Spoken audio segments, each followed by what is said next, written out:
Now that I'm in Portugal, I'm going to try that again. Good morning, everybody. Good morning. Yes. This is the APPI that I know and love. This is my second conference, my second APPI conference. More on that in a minute. I'd first like to say thank you very much to APPI for inviting me again to one of my favorite, or rather my favorite, EFL conference of the year. And also thank you very much to the publishers Leia for sponsoring my trip. It's lovely to be here and to be back in Portugal. How many of you were at the APPI conference 3 years ago in Coimbra? Could you put up your hand? Okay. Now, I gave a talk there. I don't know if any of you were there, but you may remember that I was on crutches. Yeah, and I actually gave my plenary on a kind of a bar stool. First time I've ever given a plenary on a bar stool, I have to say. So I don't have the crutches, that's good news. All I had was a broken leg. But this morning, just before my plenary, one of my colleagues came up to me and she said, "Oh, Nicky, I hope your talk goes well today. Break a leg." So, I hope not. I hope not. Okay. How many of you have mobile phones? Could you put up your hand? Oh no, I should have said actually how many of you don't have mobile phones. So one or two of you don't have mobile phones, okay. But as we know, they are everywhere in the world today. And that's what I want to talk about, mobile phones and particularly mobile literacy and what this means for English language teachers. But first of all, while people are still coming in, I'll just give you a half a minute with the person next to you to think of the top 4 or 5 things that you use your mobile phone for. Go ahead. Okay, let's take a look at some of the most popular uses of mobile phones. Now this image, it's actually originally one long image and I just cut it in half so I could get it onto one single slide. But it shows the use of mobile devices among a large population of people from a Pew report in 2013, I think it was, in the USA. So let's compare our use of our own mobile phones, so not in class, but yourself personally, with the information that we have here. So the first one we have text messaging, or I think we can include WhatsApp in there as well these days. So if you use your phone for text messaging, could you hold up your hand? And that looks like pretty much almost, yeah, 100%. So here we have 92%. Let's just jump down a little bit. Emailing. Do you use your mobile device for emailing? Can you put up your hand? Okay, that's not as much. I think it's probably about 50% here. Let's pop down here to social networking and Facebook. Can you put up your hand if you do? Yeah, okay. Probably about 50% again. Here it's 59. What about this one? Do you know what icon that is? It's Twitter, yeah. If you use your mobile phone for tweeting, could you put up your hand? Okay, no, that's a lower percentage then. Here it's 15 and it's probably about 10 to 15 here. Do you know what this last image is, this last icon? Anybody know that? Yeah, it's called Foursquare. Foursquare. And Foursquare is a geolocation app. So let me give you an example.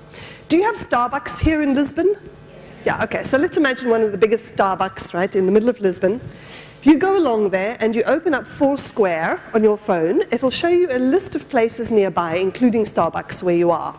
What you can do is you can log in to Starbucks, so you just kind of click on it, or check in fact. You check into Starbucks, and then you get kind of points for checking into this specific place. So if you go every day, or a couple of times a day, you get more and more and more points. And when you have enough points, you become the mayor of Starbucks. So you can see it works on the principles of gaming, basically, that you're given points and then you get a kind of a little prize. Now, savvy marketers, like Starbucks, what they do is they say, if you have X number of points in Foursquare, or if you're the mayor of Starbucks in Foursquare, we'll give you a free coffee. So it's not that Foursquare, the app, belongs to Starbucks, it's that Starbucks is leveraging a relatively popular geolocation social app for marketing purposes. That's just how it works. I personally am not a big fan of Foursquare, and I don't use it much. Is there anybody in the group who does use it? Could you put up your hand? Don't think we have anybody. Okay. Yelp is a similar kind of geolocation app. We're going to come back to geolocation in a little while. Okay, so we're sort of fairly similar to the demographic in this image. By the way, do you know what these images are called? Where you have a picture which includes information, has a special name. It's called an infographic. Yeah, a graphic or a picture with information. Infographic. You can find lots of very beautiful infographics about all sorts of interesting things. They're great to use for students. And I've signed up to a kind of website called Daily Infographic or Infographic Daily, and they can send you one every day. And it's all sorts of a range of subjects. So quite fun for students. Okay, here are some of the places where people use their mobile devices. Now this infographic, again I've cut it into two sections. It looks at the difference between, I think it was tablets, smartphones, and e-readers, or smartphones, tablets, e-readers. I don't remember exactly what each graphic is for, but it doesn't matter. It gives you an idea of where people use mobile devices. So the top one on the left here, watching TV, if you use your device while you're watching TV or for watching TV, could you put up your hand? Not so many of you. Okay, that's a minority. What about lying in bed? Yes. You're not admitting it, but I bet some people, the first thing they do is look at their mobile device in the morning. True? Now you're going, no, I don't believe you. Yes, marital relations have suffered terribly since the advent of the smartphone. What about when you're with friends and family? Do you use your device when you're with your friends or your family? Can you put up your hand? Yeah, and I mean, in my family, we've had to put rules down. I have a 10-year-old stepson, and my daughter's 18. We don't use devices around the table. When it's dinner or it's lunch, the devices are not even at the table. They're left somewhere else. It can become a problem. What about waiting for something? Yeah, waiting for the bus, sure, waiting at the doctor's, yeah. I love this one, my favorite one, in the bathroom. And the picture is in the bath. I don't think that we use them in the bath. I think we use them on another piece of bathroom furniture. So I won't ask you to hold up your hand for that one. Attending a meeting or a class? Put up your hand. A meeting. You've probably heard of business bingo or business bullshit bingo. Have you heard of it? Where you're in a meeting, it has all of these business terminology words, and if you hear them, then you tick them off and you can play with several people in the meeting. So you'll have like, leverage, blue sky thinking, out of the box, efficacy, and as soon as you hear those words, then you tick them off and you see who wins the bingo. Bullshit bingo. Okay, shopping and errands. Do you use your mobiles? This one up here? Yeah, I do. What about commuting? Not driving, right? Yeah, is it against the law here in Portugal? You can't text while you drive? Right, okay. And playing golf? Anybody? All right. Not necessarily golf, but you can see that we use our mobile devices in a huge range of different contexts. However, there's one place where we frequently don't see mobile devices being used. Where is that? The classroom, the language classroom. Some schools actively ban the use of mobile devices in classes or in schools. If that is your case, are you in an institution where mobile devices are banned? Could you hold up your hand so I get an idea? Quite a lot of you. Good, okay, we're going to come back to that. There are, in fact, state laws in the United States. The state of New York banned the use of mobile devices in state schools in about 2008, I think it was. The law came in and it is still in still working, the law is still valid, which means that if you are a teacher in a public school in the state of New York and you get your students to use mobile devices, you're actually breaking the law and you could lose your job. So these are obviously major considerations. Okay, we're going to come back to some of these things shortly, but meanwhile, here's a quote from David Parry. David Parry is the Associate Professor of Media and Communications at the University of Texas. I like that quote. Interesting though, that if mobile literacy is a part of basic literacies, that we are not allowed to have them in the classroom. Surely one of the main points of education is literacy. And I think we'll all agree that nowadays, with the advent of the internet and technology and so on, it's not just traditional literacy that we are teaching. It's not just reading, writing, and maths, or arithmetic. It's also this whole range of digital literacies, one of which is mobile literacy. Here's another quote.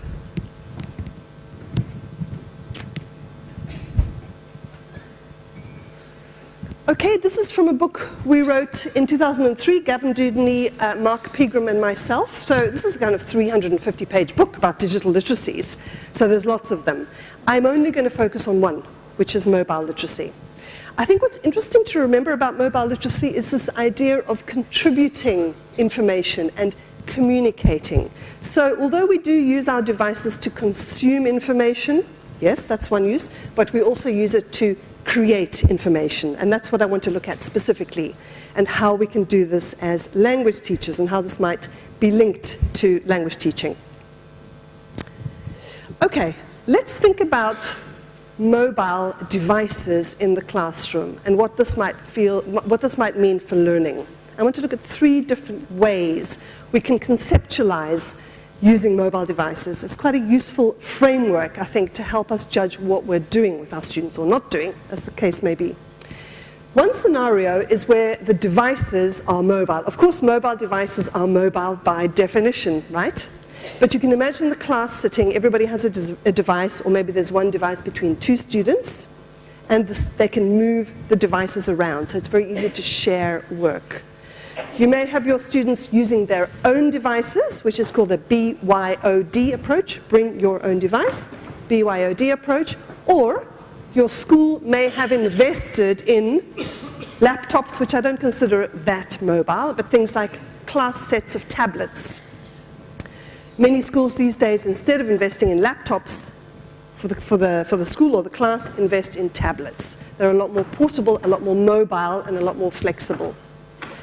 The classroom management, in my experience, is also a lot easier with a mobile device. Teachers often think it's the opposite, but it's so easy to see what the students are doing with a mobile device. When I started teaching with technology, it was very typical to have those fixed rows of computers. We would have like a computer room, and you would take the students to the computer room, and you would have those big monitors. Even if they're flat screen these days, there's still these big monitors, and you stand here, the students are like this, with these monitors. You have no idea what they're doing. You have to walk around, by which time they've closed down Facebook and opened up the page they should be looking at. And the actual communication with the students is seriously impeded by these big sort of blocks in front of them. So I personally detest computer labs and haven't used them for years. Laptops are kind of similar. The students have got those screens up. It's difficult to see what's going on. It's difficult to get their attention. Mobile devices are usually flat, unless they're holding them, but classroom management is extremely easy. You just close the cover of the tablet, or you just put the phone face down on the table. So I've always found using devices, whether tablets or mobile phones, with students in terms of management is actually very easy. You just get them to turn it over or to close the thing. Okay, so devices are mobile. I'm going to give you some examples of how I've used mobile devices with students in the English language classroom. I was teaching in the UK. I had 2 groups, a group of beginners and a group of intermediate students. The ages were from 16 were the youngest. The average age was 16 to 25, but I did have several older learners in their 40s and one woman in one of the groups in her 50s. And I'm going to show you what I did with them so we can fit it into this framework I'm going to describe. So, devices are mobile. This is an activity that we did that I'm going to let you do very quickly. So if you can take out your device, your mobile phone, find where you keep your photos, and with the person next to you, just quickly see if you can find an example between your devices of a pet, of a celebration, of a selfie, and of a family member of yours. Okay, I'll just give you like half a minute. You need to take out your phones or your tablets.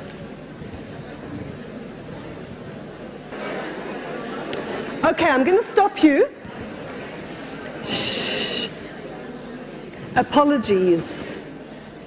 Apologies, I realize I haven't given you enough time to complete the task, but just so that you get an idea of how it works. So those of you who have your phones now in your hand, can you put them face down on your laps or put them back in your bags?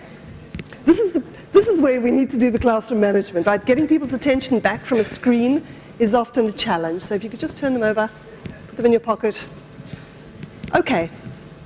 So this is an activity that I did with my intermediate students. In the original activity, we have 10 things that they need to find in their photos. I've just given you 4 here as an example, and to make it a lot faster. The reason why I was teaching these students was it was part of a research project into looking at how to use mobile devices with students. I was doing what's called a practitioner report, which is essentially an action research project leading to building of a theory. And in my case, what I ended up doing was designing or coming up with 6 parameters for mobile task design. That's where the research project led. And that was one reason why I was working with these students. The other one was to trial activities for this book that we've just had published, my co-writer Gavin Dudney and I. So a couple of these activities that I'm going to show you are in here. This one is in here, but with 10 things. So doing all of this stuff with students was very interesting in terms of seeing some of the challenges that you have when you're using mobile devices with students. In my case, I was in the UK. They were intensive summer courses. I had students from all over the world in a single course. The school didn't have class sets of devices, but I was pretty sure the students would have their own devices. I mean, a private language school, £400 a week for language classes. In fact, every single one of my students had at least one smartphone. Some of them had 2. Some of them had a smartphone with a SIM card for the UK, and some had a smartphone with a SIM card for their country of origin. I mean, I don't know why you should just change the SIM card. But anyway, they had 2. I had a range of devices in the groups. About half of them had Android devices, half more or less had iPhones, and there was 1 BlackBerry in each of the 2 levels. So we were working with 3 devices in total. So this was the BYOD, bring your own device approach, which I thought worked fine. I'll talk about some of the things we had to keep in mind. So obviously an activity like this, even when your students have different devices, is very easy to do because everybody has photos. It's a cross-platform type activity. You don't need to have a specific platform to be able to carry it out. In terms of language learning, it's just a discussion task. It's a personalized discussion task. Did you enjoy it while you were doing it? Those of you who did? Oh, no. I'll ask that again. Did you enjoy it while you were doing it?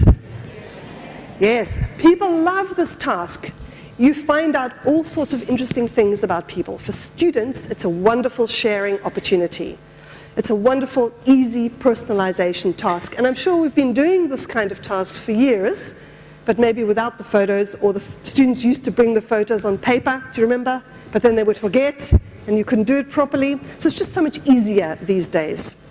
But essentially, the devices are in the classroom. They may be mobile, but the learning activity is essentially unchanged to what we've been doing for many years. It's a communicative speaking task. Full stop. No big deal. Let's look at another way of thinking about devices in the class where the learners are mobile with their mobile devices. So I'm going to give you an example of this.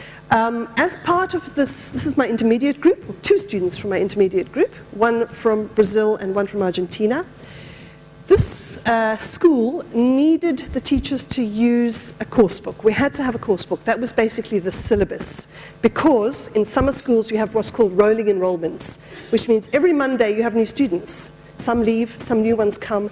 Teachers move around. I was only there for 2 weeks. So some of my classes went on and they got new teachers. Because of this, they have this kind of continual element, if you like, of a course book. So students start at the beginning, and whichever point they come into the class, they join and carry on. Initially, I was not very happy with this. I wanted to work without a syllabus, so I could really do my own thing. But it very quickly became apparent to me that this was actually great, because this is how teachers need to work. It's very unusual for teachers to be working in a context with no course books, no syllabus. 99% of the time you will have some kind of syllabus imposed or otherwise. So it was good for me to look at how to figure out integrating the devices into these kind of restrictions. I was starting a course book. The unit that I was starting on the Monday with this new group of intermediate students was called Water. That was the kind of topic of the unit.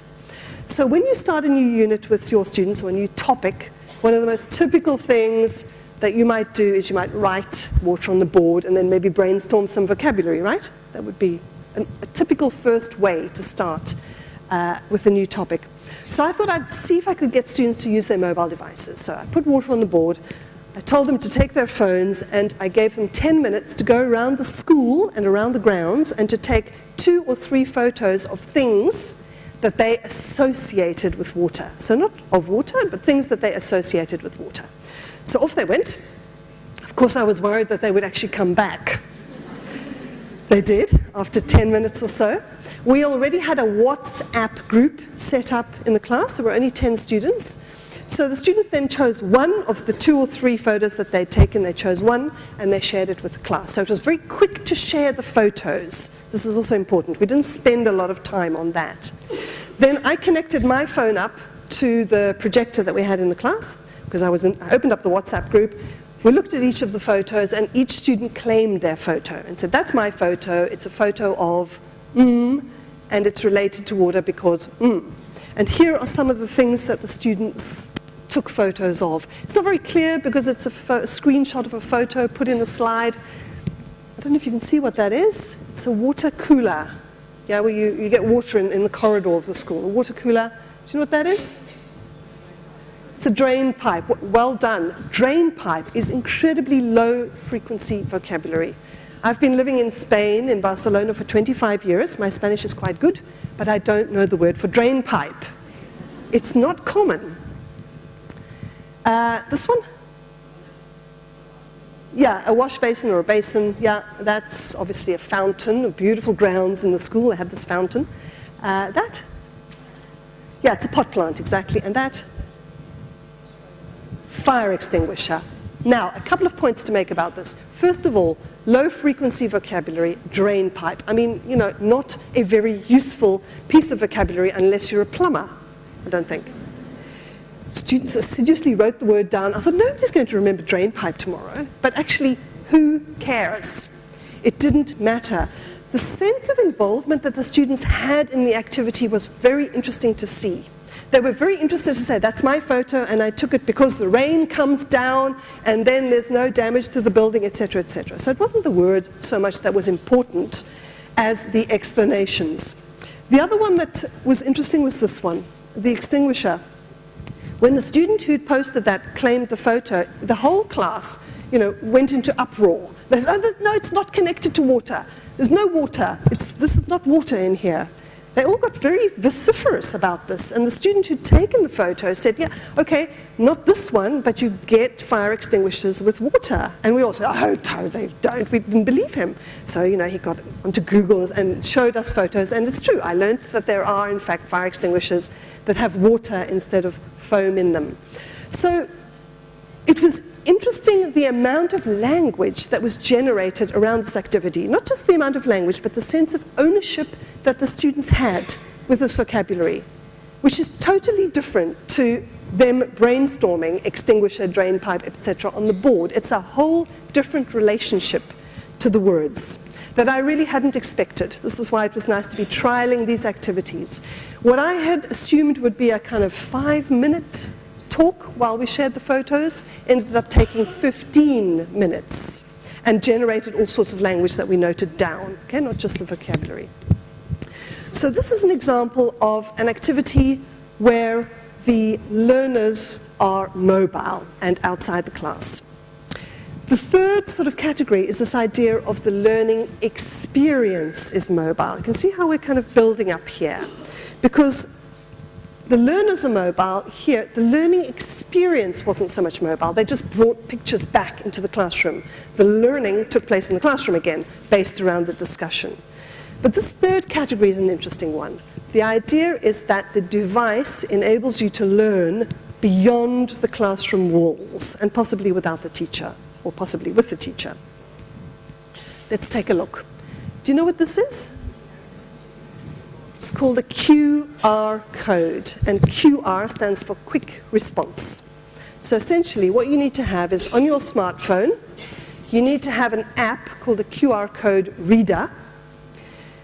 You open up your QR code reader on your phone, you hold it up, the camera opens and it kind of reads this, and it gives you either a website address, a link, or possibly a little text message. I don't know if anybody actually has a QR code reader. If you want to open it up, you can read this. Okay, it's got a message. So some of you can read it. Can you tell us what it says? Okay, I'll repeat that just so you can all hear it. If you're enjoying this workshop, stand up and shout, yeah. Yeah. Oh, there we go. Okay. So what it does is it kind of pops up a little message for you. Fine. So it's just a way of giving students a message. I used QR codes over 2 different classes with each of my groups, with the beginners and with the intermediate group. And I want to just first talk about how I did it, and then we'll look at what this means for the idea of learning experiences being mobile. This is my beginners group. What I did was, I only had them for 5 days, remember, so we had to pack lots of stuff in. I went into class on day 2 with my beginners, and I just showed them this and asked them what it was, and they all went, yeah, we've seen them before, but we don't know what they are. Well, they didn't say it with that much English, of course, they were beginners, but they clearly had recognized them, but didn't know what they were. All of them had mobile phones. Before, on the first class with them, I'd asked them what they used their mobile phones for in terms of language learning, and the only thing they used, and this was true of both groups, was for dictionaries. That was it. They didn't use anything else in terms of apps for learning, nothing, just dictionaries. So obviously they didn't have QR code readers either. So I asked them to download a QR code reader with the school Wi-Fi, which they did. That was very quick. Once they had that, I got them to open it up, and then I held this up again. And this time, with their phones, they were actually able to read this. And what this says is it gives you a message, and it says, name 3 of your favorite foods. Okay? Now, what I'd done was before class, I'd prepared 4 of these. Name 3 of your favorite foods, name 3 of your favorite sports, name 3 of your favorite hobbies. What 3 things do you like doing on the weekends? So you can see what we're doing here. This is a beginners group. With the previous teacher, they had done they'd done vocabulary on sports, food, hobbies, and the main grammar structure they'd been working on was like plus ing, right? So like, doing. So this was essentially a review activity, and the way it worked was I just put the 4 QR codes around the walls, like this. Here are the students reading them with the QR code reader. In the middle of the class were bits of blank paper, like this. The students had to read the question, take a bit of blank paper, write their answer, not their name, and then just stick it on the wall next to the question. And you can see here the questions are building up. Here are some of the answers, and so on. The students worked. There was absolute silence. This was a group that was quite difficult to get to. I had 6 16-year-old boys from the Middle East who did not want to be there. They wanted to be in Riyadh, driving their dune buggies, but they were being forced by their parents to take language classes, and they were a tough group to motivate. These kids were absolutely transfixed, and they worked hard.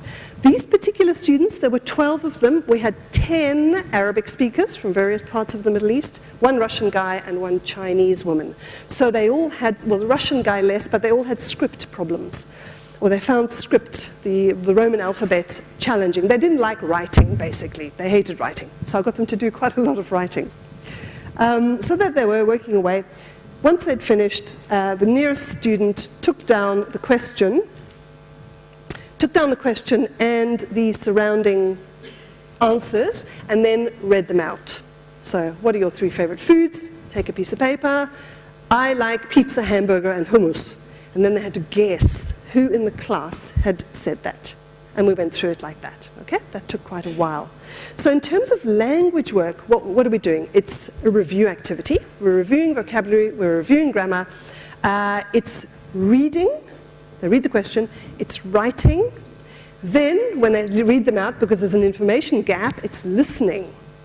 For homework, they then had to try and remember as much of the information as possible and write sentences. For example, Ali likes pizza, hamburgers, and hummus. Ivan likes going to London on the weekends. See what they could remember from the information sharing activity. So very simple, very low level, but hard work for these students. They worked hard. So this was my introduction to QR codes, and you'll notice that it took place within the confines of the classroom. I made sure I could help them. It wasn't too much. And in terms of language challenge, it was a review activity. I thought the technology is new. It's not complicated, but it is new. We'll keep the language, not something completely new. The second class was slightly different. This time, what I did was 10 QR codes the night before with 10 different questions. So if you want to do this with your students, a tip, write out all the questions first. So my 10 questions are things like question 1, what 3 things do you enjoy doing on the weekends? Write them down. Next, activity zone. So activity zone is another part of the school. It's basically like the social center. So question 2, activity zone. What activities are on in Cambridge this weekend? Write down 2 you like. Next, dining room. So question 3, dining room. What is for lunch today? How much is it? Take a photo of the menu. I'll just skip through some of these. Question 6, reception. Ask 2 people in reception for their full names and write them down. Ask to take a photo of the 2 people. Ask permission first. That was an interesting one. Of course, the day before, I had to ask the 2 receptionists if it would be okay for them to have my students come and ask them questions. And here they are. This is reception. Here's the reception desk. Here's the QR code. And the students were working in small groups. The day before, when I said to the receptionist, do you mind if the students ask, and they're going to write the names down and you have to spell them because they're beginners, and they're going to ask about a photograph, is that okay? One of the receptionists said, that's fine, I'm fine with a photo, but the other receptionist said, I don't want the students taking my photo. So that's absolutely perfect. This is a real communicative situation where the receptionist, one was going to say yes and one was going to say no. It was absolutely perfect for the students. Another question is question 8. This is in room 111. This is the Director of Studies office. So it says, room 111, ask Catherine, she was the Director of Studies, ask Catherine 3 questions about her family, her job, and what she enjoys doing. Prepare your questions first and practice. Audio record the interview. So you can see 2 of the students here interviewing the Director of Studies. You probably can't see very clearly, but they are each holding a mobile phone, their own phone, in their hand, and they are audio recording. For homework, the next question was for them to do the same with me, with the same questions, right, back in the classroom. So they interviewed 2 people with the same questions twice and audio recorded both interviews. For homework, they then had to write up information based on the interviews. So you can see what's happening here. It's slightly different in that the students are going to different parts of the school. They're also doing different things that use the various affordances of the phone. So one of them might be speaking to people, writing down the receptionist's names, but they are also taking photos, and they are also audio recording. Now, because this was like day 3 of the class, I could have got them video recording, but I thought, well, that's a little bit too far, maybe, for the first time we're doing this work. It didn't seem necessary. It seemed more important to me, the audio recording. So again, this is a review activity, but it's more complex. It's more complex in terms of the things that they have to do, which is some is just taking a photo of a menu, some of it is complex, like interviewing. Spatially, it's complex in that the students had to start at different points. So these are the 10 questions. These are the 10 places, but I didn't want 12 students all huddling around reception at the same time, because the activity doesn't work. So I had to put them in pairs and get each pair starting at a different point on the grid. Well, try and explain that to a group of Arabic-speaking beginners when you don't speak Arabic. It was extremely difficult. This is after many years of teaching monolingual groups in Spain. or if you do it here in Portugal, you just give the instructions in Portuguese, or you give them in Spanish, and then they do the activity, because that's the important part, not the instructions. So I thought they kind of got it, and I put them in groups and showed them where to start and sent them away, and then went around the school, and they were all doing their thing, and I got back into the classroom, and there was one of the pairs was just sitting there. They just hadn't got the instructions. So I had to take them, and then they finally did get it. So that was probably the most difficult thing, the logistics of doing it all, and the instructions if you don't speak the native language.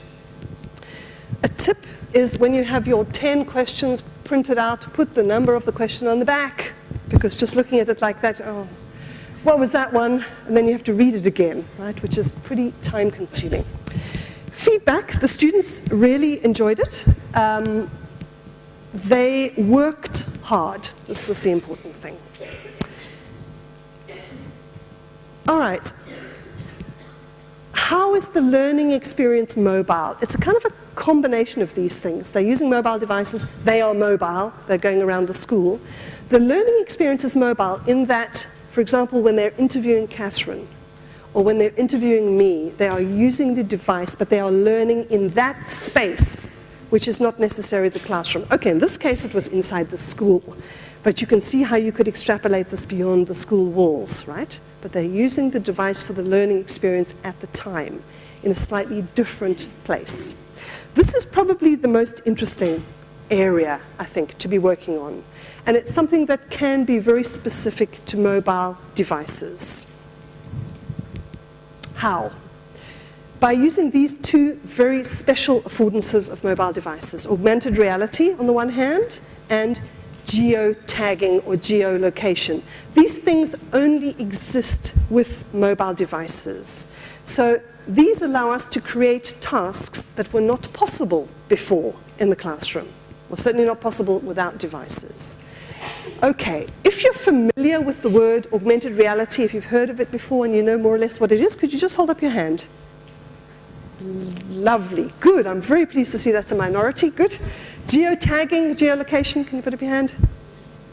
Yeah, a bit more, right? Because I explained that 4 square thing in the beginning, and that's geolocation. All right, great, let's start off with augmented reality. What is it? This is what it is. Basically, you augment reality via your mobile device. So let's imagine we're standing in front of the Sydney Opera House in Sydney, in Australia. We open an app on our smartphone. The app opens the camera, and the camera kind of recognizes where you are through image recognition, but also through the geographical position of where you are. Your smartphone knows that you're in Australia, and that you're in Sydney, and that you're in this part of Sydney. So this app is a free app called Wikitude. And what Wikitude does, it's an augmented reality app. You download it, you open it up, it opens the camera, and you can see what happens. It pops up information on top of the reality that you're seeing. If you click on these, you get taken to a Wikipedia article about the place, which is why it's called Wikitude. Okay, so if I clicked here, I would go to a Wikipedia page about the Sydney Opera House. Of course, you need to have an internet connection for this to work, yeah, obviously. So either a 3G connection or a Wi-Fi connection. Unlikely it's going to be Wi-Fi if you're in the street. So your 3G connection. So that's augmented reality. It's not that complicated. It just basically overlays information via your smartphone. Okay, that's all fine. Now, unfortunately, I can't do this for you live, but what I did was I created an augmented reality thing for you to have a look at. It's based on this book. This book is just completely normal. There's no chip or special thing. It's just a piece of paper with an image. What I did was I used a free augmented reality app called Orasma. More on that in a second. And I used that image as a trigger for augmented reality information. It's probably sounding a bit weird, actually. It's going to be easier to show you. I'm going to show you a very short film, which I filmed yesterday because I would have liked to have done it now in front of you. But it's basically me opening up my smartphone, opening up the augmented reality app, reading the book cover, and we get our reality augmented in a slightly different way. All right, we'll have a look. The guy in the Can we play the video? That's Erasma. Hello, my name is Nicky Hockly. Gavin Dooney and I wrote Going Mobile because although you can find mobile phones pretty much everywhere, one of the places you can't find them is the English language classroom. Okay, do you get the idea? Do you see how it works? You open the app, Erasma, it opens the camera, it reads the image, and I obviously created that video earlier, right? So that's a video that I made myself, just using my smartphone, in fact, and then I uploaded it so that it's linked.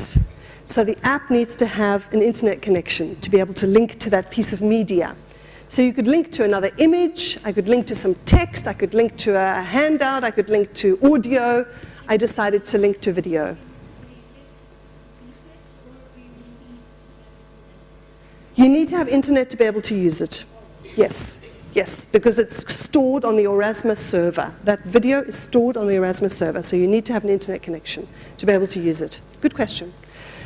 So, let's think about how we might do something like that with students. Well, the most obvious thing to me would be an augmented reality book review.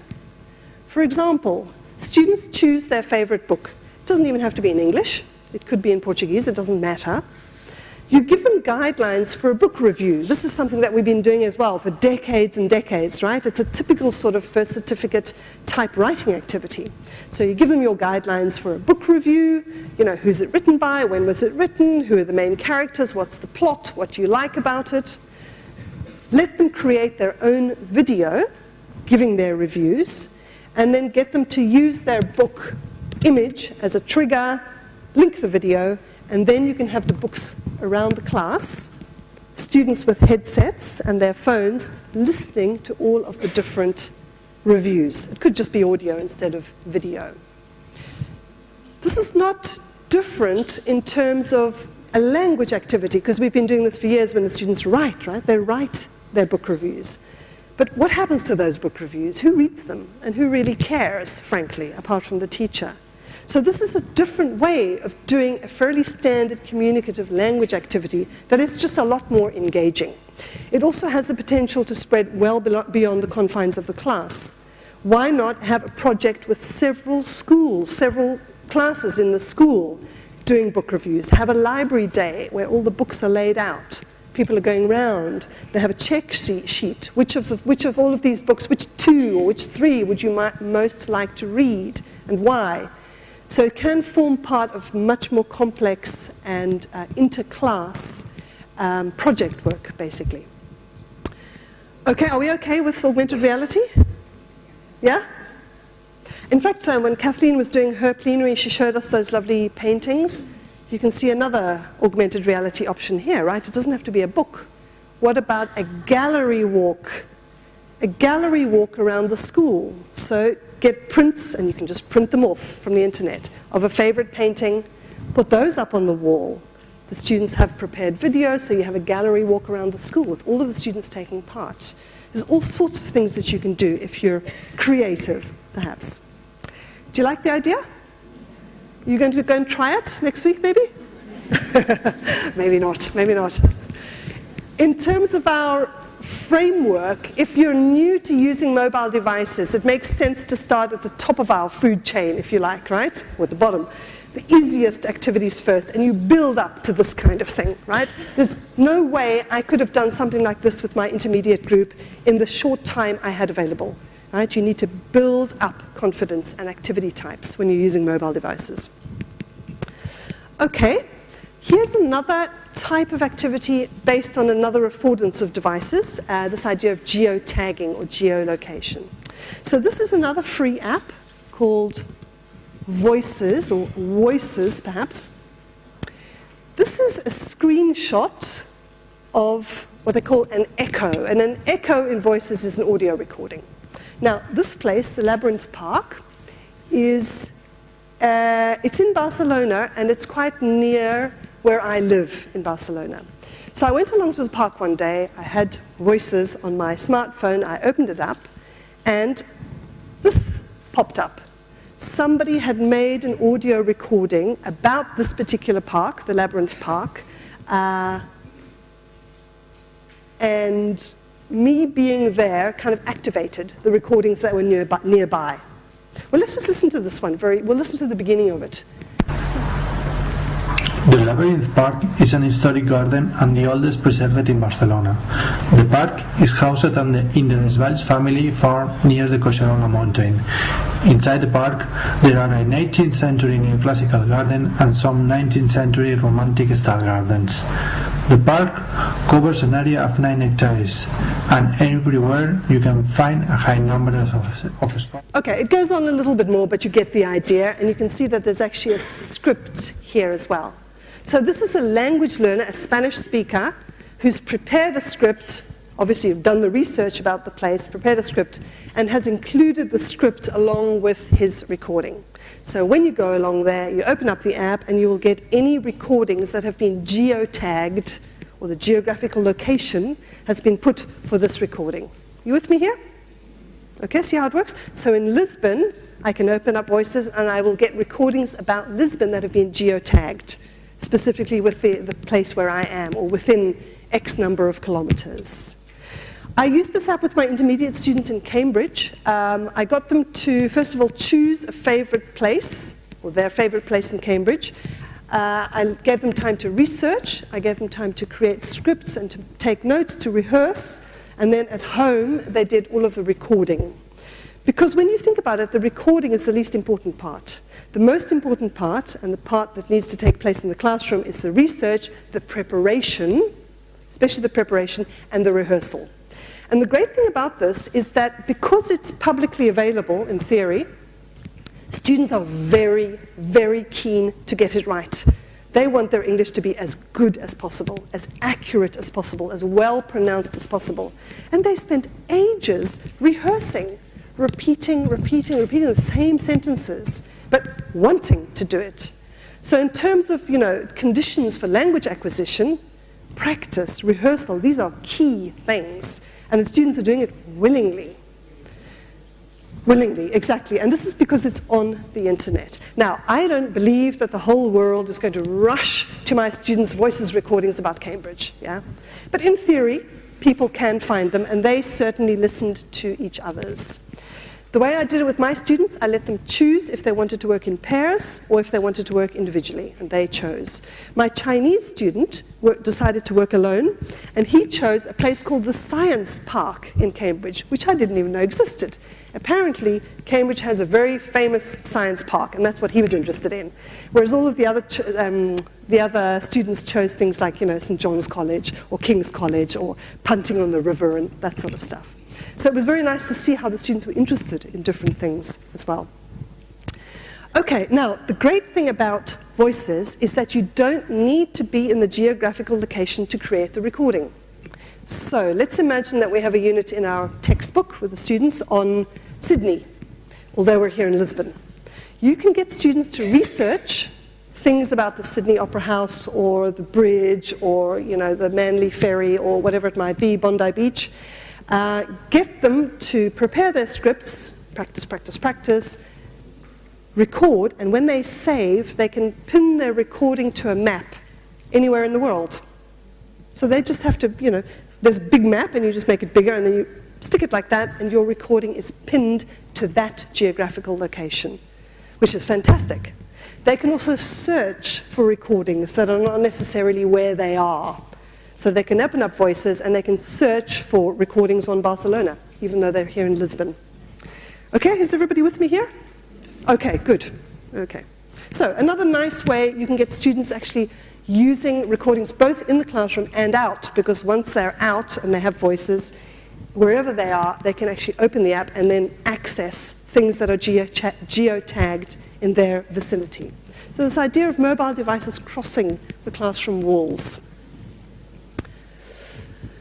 Okay, so basically when we're starting out, probably here in the classroom, fairly standard activities like the ones that we did where we shared the photos, leading up to perhaps more complex activities designed around augmented reality, designed around geotagging and the rest of it. essentially, mobile literacy is not just knowing how to use your mobile device. For us as language teachers, it's about helping our students use their mobile devices for language learning, right? And what we've looked at here, all of the examples I've shown you, are perhaps best summed up by this phrase, instrumental mobile literacy. It's instrumental in helping them learn English, okay? It has a kind of a physical outcome, if you like. But mobile literacy is not just instrumental. It's also critical. Critical mobile literacy is an important part, I think, of the whole package. What do I mean by critical mobile literacy? My co-writer, Mark Pegram, down here, has written a very interesting article about this, where he looks at instrumental and critical mobile literacy. These are really questions that we need to be asking ourselves.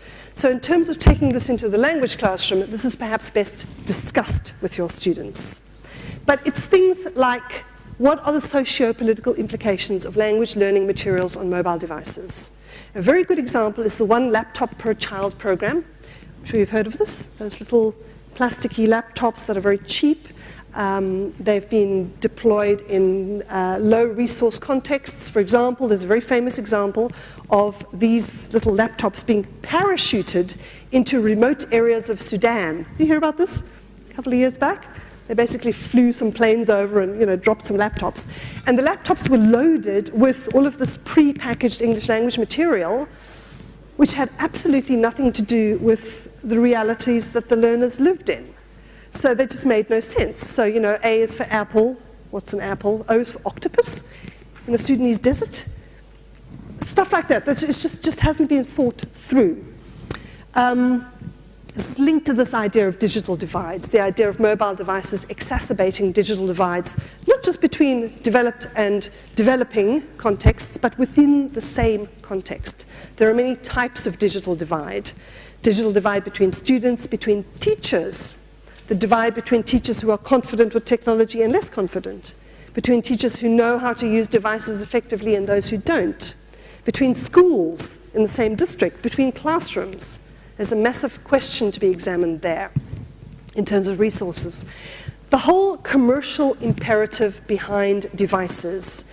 Apple, for example, has positioned itself very successfully from very, very early on in the educational sphere, has convinced school districts and entire provinces to spend lots of money on expensive devices. Questions need to be asked.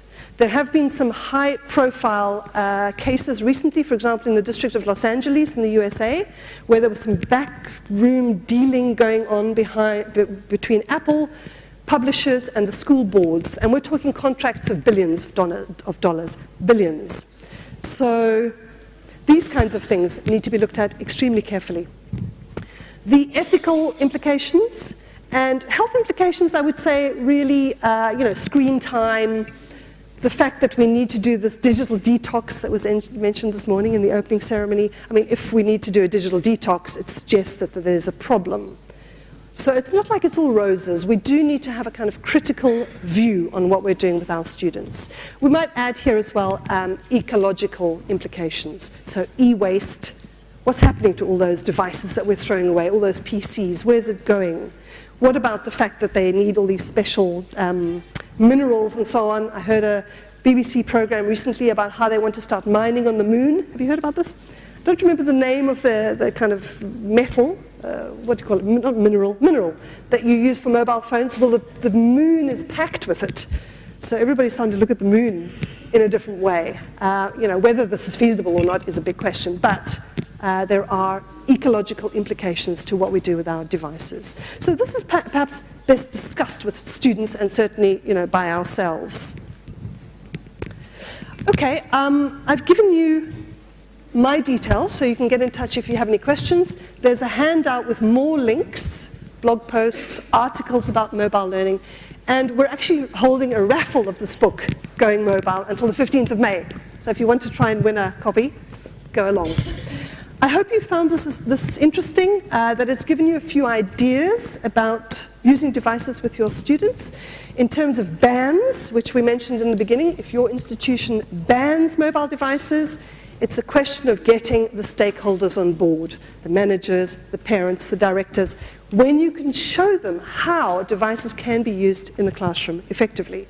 There's your argument. This is what we can do. This is how it supports learning. This is how it motivates students. Let's try a pilot in our schools. In our book, we have a 10-step implementation plan, in fact, for this kind of scenario, but you'll find some links to this as well on the resources page. Thank you very much for coming. I hope you enjoyed it.